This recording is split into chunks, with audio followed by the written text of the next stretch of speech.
times, and I liked it.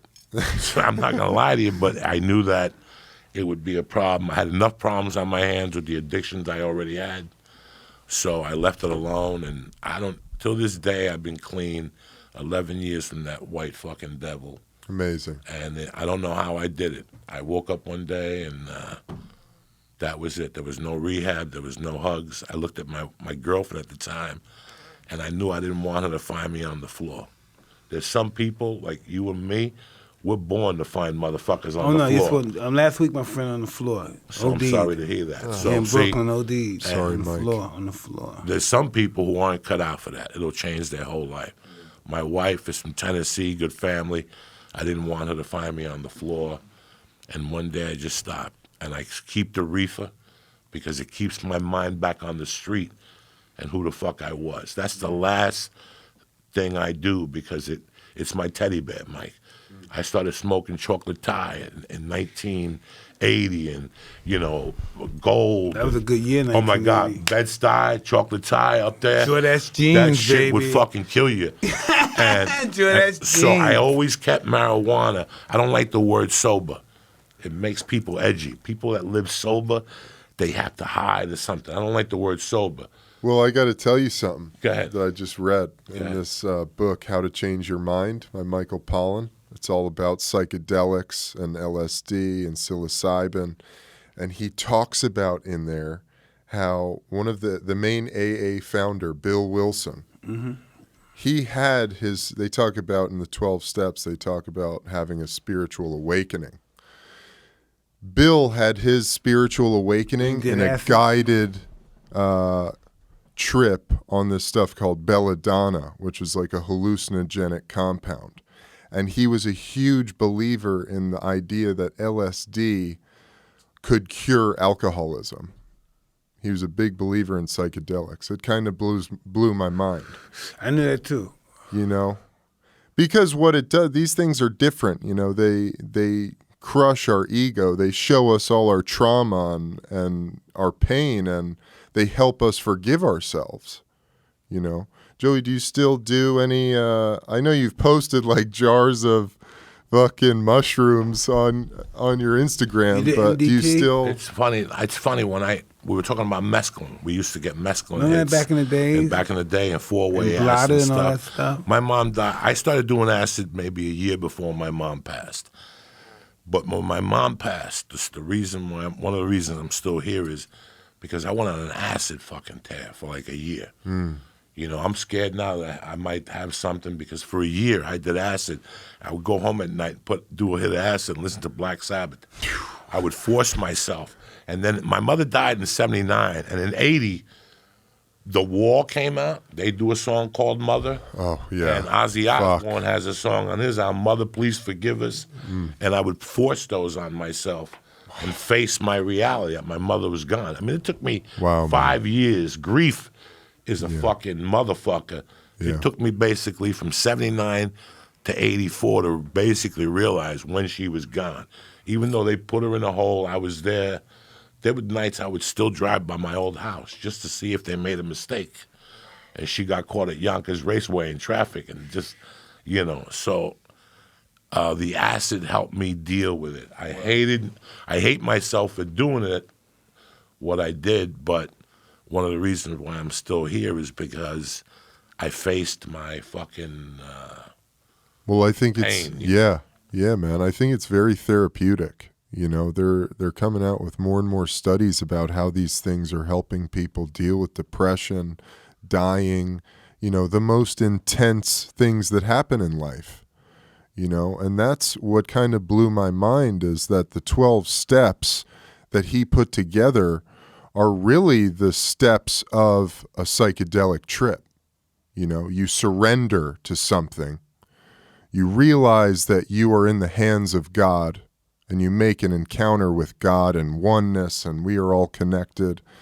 And then you experience some sort of inventory of seeing all the things that you did wrong, all of the trauma that you caused in your life. And then it moves to making an amends for all of that, and apologizing to those you need to and to yourself and finding forgiveness for yourself. You know, my biggest therapeutic thing is I love smoking marijuana in the morning, getting stoned, and just letting my hand do the walking on a piece of paper. And I'll write out 2 or 3 pages, and then later on that night, I'll look at it and then write what I'm thinking at that point. You know, I think for me, the writing has always helped me with the marijuana, especially like last night I got home from the Comedy Store, 11:30. You're wired up. You just did 2 motherfucking shows. You're yelling and screaming. You're jacked. Talking about Jesse Smollett and shit. Fucking it up for Fucked motherfuckers. it up. Holy I don't even fuck. talk about that. He did. Let's talk about Fucking it. it up. Oh, But you know man. what, man? Listen, I had a Santeria godmother, and I went to see her in 1995 before I left New York. And she read my cards, and on the way out, she goes, do me a favor. Don't ever do business with 3 people. In 1985, the last thing she said to me is, it says right here, don't do business with 3 people. In 1987, what did I do? I set up a kidnapping with another guy and that. I remember when I turned myself in, I kept seeing images of my godmother saying, don't do business with 3 people. That's what Jesse Smollett That's all she said? He did business with 3 people. That's it. And 2 could always turn on you. And that's exactly what And happened. only one can keep a secret is 2 of them are dead. That's it. Only dead men tell You know? tales. So it's really weird that you saw what went down. You can't believe it, but I don't blame it on Jesse Smollett. I blame it on the pressure that Hollywood puts on these kids, whether it's Hollywood makes us do some fucking dumb shit. If you fall into that motherfucking Listen, hole. no, okay. You think just for like attention? I Or don't know. just It's just to- crazy. You know what? The thing is, we want these people to love us. We want these people to give us jobs, and we want to live our life happily ever after and be the head, sometimes be the head nigga on the team. I'm going to be the baddest nigga on the team. I'm the richest, the baddest, whatever it may be. You know what I mean? And then we forget who we really are. You know, we get lost in this fucking cloud of success, or what we believe is success, being different from what we were. You know, I've been to that stuff. Just hating who I were. I don't want to be that person no more. That person helped me become who I want to be. Why don't I want to be involved with that person no more in my life? I used to always be that way. I used to always want to close the door on my path, forget I was a thief. You know, my parents and they were street workers and all that stuff. So all that stuff would make people, you know, want to throw their old life away. But you know, you always have to believe who you are and have to accept who you are. You know what I mean? And be conscious. You know, I always tell people my conscience supersedes my color. You know, because I know what time it is out here. You know, I know people from my experience in life and meeting Cuss. You know?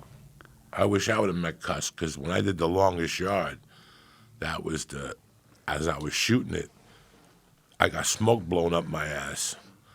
And when the movie came out, nothing happened. And that was one of the darkest times of my life. And about a year and a half later is when I quit smoking, snort and blow.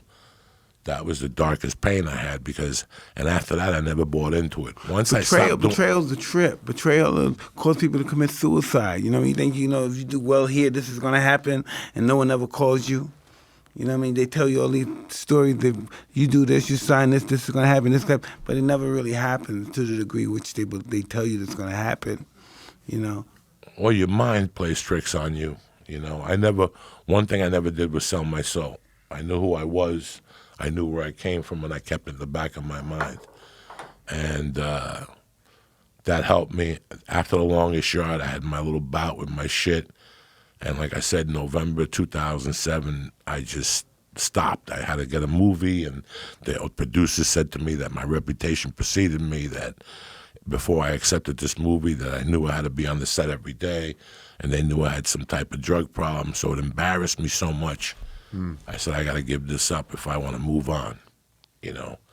And but I could look Mike in the eye, I could look myself in the eye every fucking day and know that I did this comedy game. I didn't have to sell my soul, you know.